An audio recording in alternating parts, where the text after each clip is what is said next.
It is that time of the year once again to hop into the Prospect Pool Overviews 2025 edition. I want to apologize for last year because we barely did any last year. This year we are going to be doing all 32, or at least trying to do all 32. Starting off here today with the Anaheim Ducks going in alphabetical order. It's going to be a little bit different than it has been in previous years. We're not going to be using as many graphics. We're just going to be kind of going on to the sites or HockeyDB, looking at their overall stats. I'll read off some facts.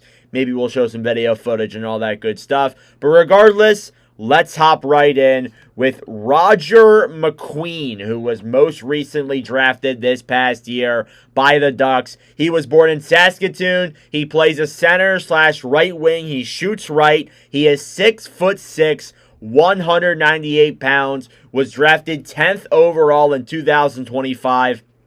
In his third year with the Brandon Wheat Kings, he suffered an injury, but played 17 games, had 10 goals, 10 assists for 20 points. This guy has big size. You can clearly see that. He's 6'6". That is very, very good. He's definitely a big-sized player. Again, with guys like that, the comp I've seen a lot is Tage Thompson, especially with guys of that size. I see it with many other players in drafts prior. I've seen Tage Thompson be the comp so many times before. But this guy really does have the upside. Last year, he put up 51 points in 53 games played. And I just know that if he was playing a full season, he would have had a very good draft year. I just know it. And last year, again, had just under a point per game. I know this year would have been very good.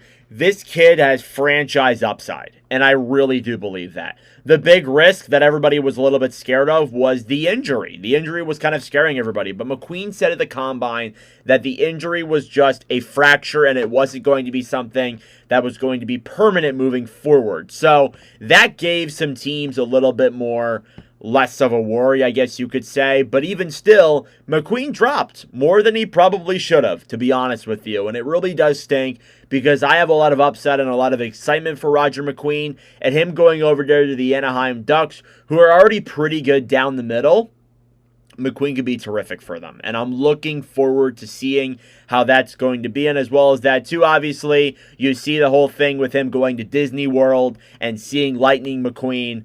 That was just so cool. Next up then is Beckett Senica, who was drafted last year by Anaheim, 3rd overall in 2024. He was born in Toronto. He plays right wing / left wing. He's 6'4", 194 pounds. And this past year with the Oshawa Generals, had 56 games played and had 86 points, 36 goals, 50 assists. What's crazy about Seneca is he had this phenomenal year playing alongside Zane Parekh.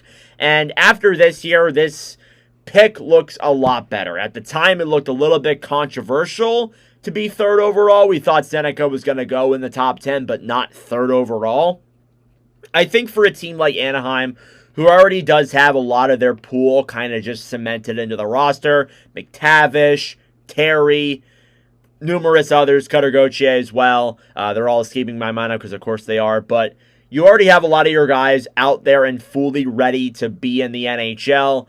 You can take some risks. And Seneca really wasn't even really that big of a risk. I think this guy's going to fit in really good on their second-line right wing spot. I really do think that's where he's going to end up being. He has the offense to really become a dynamo. Just the goal scoring and the playmaking and the passing is off the charts. Again, you see in his stats here, 32 points in 18 games played in the playoffs this past year in the OHL was phenomenal. And again, the fact that he was left off the World Junior roster for Team Canada is absolutely diabolical. I still can't believe it, to be honest with you guys. The fact that he's not on that list is just insane to me. This kid is a 19-year-old. He absolutely should make it next year. I think he's eligible next year. It's just actually insane that he wasn't on that list. And I still can't believe it to this day. But regardless, Beckett Senica has the real upside and the real talent to make it to the NHL.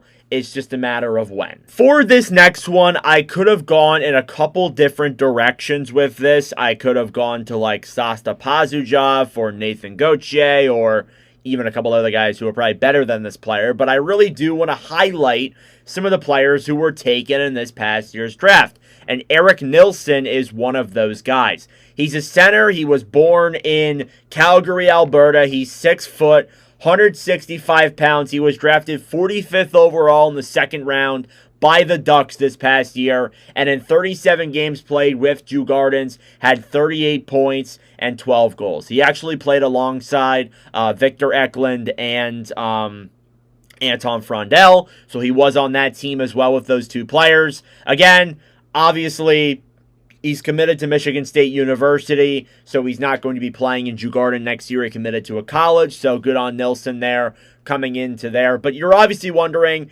he was born in Calgary, but he's playing in Sweden. That's because his family is Swedish. He was just born in Calgary, which I think he represents Team Sweden anyways, so kind of got to get that out of the way, obviously. But Nilson has really good playmaking skills. From what I can tell, this kid moves the puck very well, good offensively, and again, like, he's about average height, so you don't really have to worry about that. If he's going to make the NHL, he definitely needs to gain some more pounds, for sure. That's the biggest thing that I'm seeing there with Nilson. He definitely needs to get more size on him. But this kid has some good upside, and again, he's going to take some time to develop. He's going to go out and play with Michigan State University. He's going to go get some playing time there, some experience. But overall, I think Nilson is a good second-round pick. Could become a solid, maybe third or fourth line center in the future. But again, as I've said, Anaheim's core is kind of already locked up there when it comes to the center position. So maybe he makes it, maybe he doesn't. That's just the art of prospects. Not all of them get to the NHL. Now we're going to look at a prospect who you could argue isn't even really a prospect anymore. Tristan Luno has been in the system for about 3 seasons now, heading into his 4th. He might make the jump to the NHL next season, or at least play a little bit more games. However, the problem is the Anaheim blue line is incredibly stacked, so who the heck knows? Luno is obviously a defenseman born in Victoriaville, Quebec. He's 6'1", 194 pounds, was drafted 53rd overall in 2022. This past year with the San Diego Gulls in his first full season there, had 9 goals for 52 points. He also played 6 games with Anaheim as well, so he did get some time up there with the big club, as he did the season prior. But overall, for Mr. Luno here, I think he might not be making the NHL. If he's going to be, he's going to be on a third pairing role. He could spend another year with San Diego. I don't believe he's on their projected lineup, but this is his first full year. Again, I think he had a good first full year at that. Had 52 points in 59 games played. That's good numbers for a guy who, playing his first full year at 21. This kid has some real upside, has a good shot, good passing skills. He's got a good offensive side to his game. The problem is with Anaheim is just that their overall defense is loaded. What's really on Luno's advantage here is he's a right shot defenseman. And that right shot side is not as strong as the left shot side. So that really does provide a benefit there for him. He might be able to make it into a spot next season if he's good enough in training camp. But overall, I'm not terribly high on Luno. I think he definitely is probably their best defensive prospect outside of the next guy we're going to talk about here, but I'm not terribly lenient on him making the NHL, but again, we'll see. Now, this guy is mean. This is a very mean defenseman here, and I'll explain why in a second. We got Stan Soulberg here. He was drafted 23rd overall in 2024. He's from Oslo, Norway, is 6'2",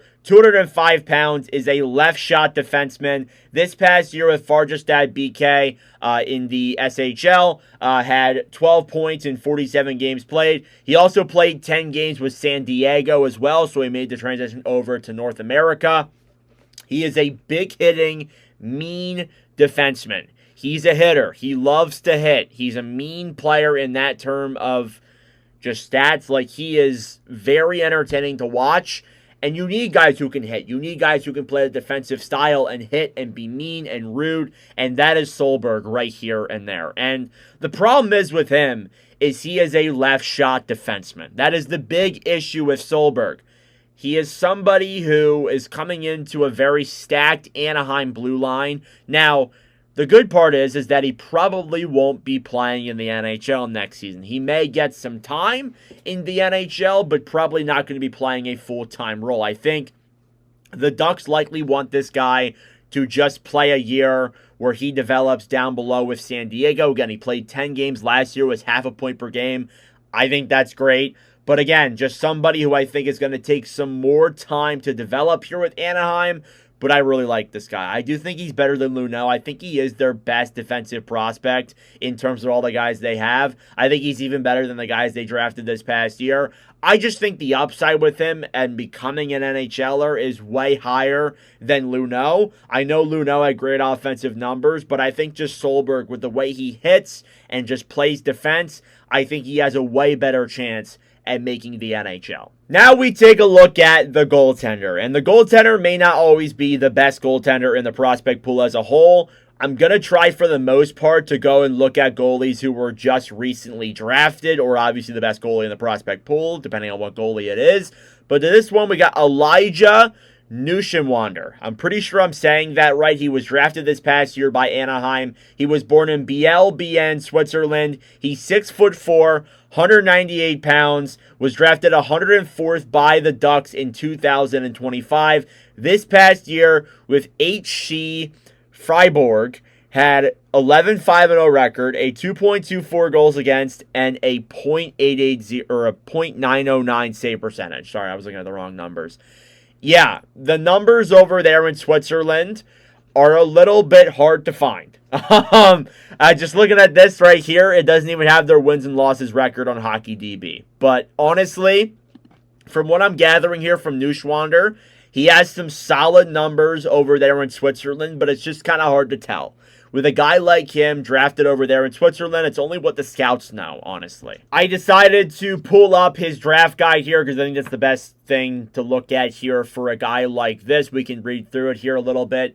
Nwander is one of those goalie prospects where it's probably best to ignore his showing for the national team, because when playing for the Swiss national team at various levels, he was typically playing for an overmatched team, highlighted by what happened with the World Juniors this past season at the U18s a year prior. But when playing domestically against his peers, Nwander has been one of the better Swiss goalies for the past couple of seasons. His 6'4" frame and movement are seemingly built for NHL refinement, and he does really well keeping focus on plays when scrambles develop and opponents to get to prime scoring areas. So again, just with him, there's not a ton of information about him, but he could be a good goalie in a couple of seasons.